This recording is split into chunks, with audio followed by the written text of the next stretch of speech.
শিক্ষামন্ত্রীর পদত্যাগ সহ ৩ দফা দাবিতে আন্দোলনরত শিক্ষার্থীরা জাতীয় সংসদ ভবনে প্রবেশের চেষ্টা করলে লাঠিচার্জ করে ছত্রভঙ্গ করা হয় তাদের। মঙ্গলবার সন্ধ্যা 6:45টার দিকে পুলিশ ছাত্রদের উপর লাঠিচার্জ করে। এতে বেশ কয়েকজন শিক্ষার্থী আঘাত পেয়েছেন। প্রাথমিকভাবে তাদের নাম পরিচয় জানা যায়নি। সকাল থেকে সারাদিন ঢাকার বিভিন্ন জায়গায় বিক্ষোভ, সড়ক অবরোধ করে সন্ধ্যা 6টার দিকে জাতীয় সংসদ ভবনের সামনে অবস্থান নেন এই শিক্ষার্থীরা।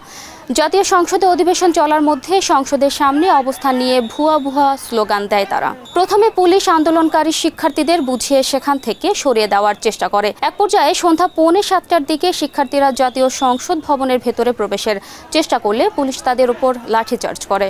পুলিশ লাঠিচার্জ শুরু করলে শিক্ষার্থীরা ছত্রভঙ্গ হয়ে যায়। এ সময় কয়েকজন শিক্ষার্থী পুলিশের দিকে ইট পাটকেল নিক্ষেপের চেষ্টা করে। পরে পুলিশ লাঠিচার্জ করে তাদেরকে জাতীয় সংসদ ভবনের প্রধান ফটক থেকে আসাদ গেট পর্যন্ত নিয়ে যায়। স্মাইল বেবি ডায়াপার এর সুপার অ্যাবজর্পশন টেকনোলজি এখন দেয় 30% বেশি শোষণ ক্ষমতা।